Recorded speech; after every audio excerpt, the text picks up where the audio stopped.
இதை சொல்வதற்கு காரணம் பத்திரிகையாளர்களாக நீங்களே புரிந்து கொண்டிருப்பீர்கள். 2018ஆம் ஆண்டு தொடங்கி ஜைக்காவின் நிதி உதவியோடு மதுரையில் எய்ம்ஸ் மருத்துவமனை கட்டப்படும் என்று அறிவித்து 2019இல் பிரதமர் அவர்களால் அடிக்கல் நாட்டப்பட்டு இன்றளவும் ஒத்தை செங்கலோடு நின்று கொண்டிருக்கிற எய்ம்ஸ் மருத்துவமனை, அதுவும் இதேபோல்தான்.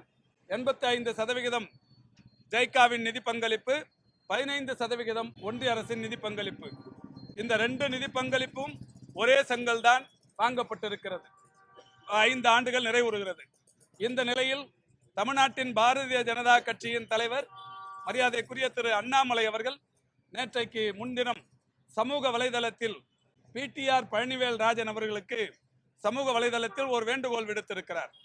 மதுரையில் அமையவிருக்கிற அந்த எய்ம்ஸ் மருத்துவமனைக்கு இடையூறாக இருக்கிற மரங்களை அகற்றி தாருங்கள். ஒரு வேடிக்கையான விஷயம், மரங்கள் இடையூறாக இருக்கிறதாம் கட்டிடம் கட்டுவதற்கு.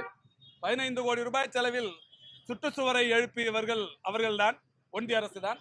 மரங்கள் எடுக்காமல சுற்றுச்சுவரை எழுப்பினார்கள்.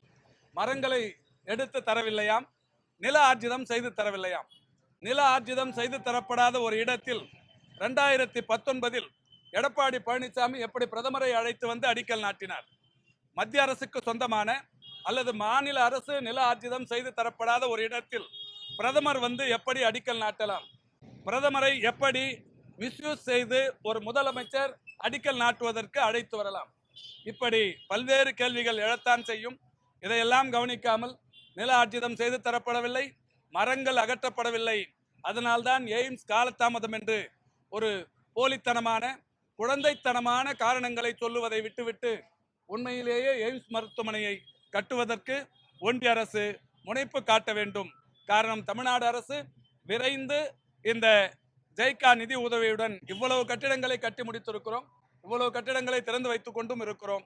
எனவே நீங்களும் ஜைக்கா நிர்வாகத்தோடு பேசி விரைந்து அந்த 85% நிதி ஆதாரத்தை பெற்று, ஜைக்கா நிறுவனம் நிதி ஆதாரம் தரவில்லை என்றால் தமிழ்நாட்டிற்கு ஒட்டுமொத்த நிதியையும் ஒன்றிய அரசே தந்து அந்த எய்ம்ஸ் மருத்துவமனையை கட்ட வேண்டும் என்று, கட்ட வலியுறுத்த வேண்டும் என்று அண்ணாமலையை உங்கள் வாயிலாக வலியுறுத்துகிறோம். பாதகம் செய்பவரை கண்டால் நாம் பயங்கொள்ளலாகாது பாப்பா, மோதி மிதித்து விடு பாப்பா, அவர் முகத்தில் உமிழ்ந்து விடு பாப்பா.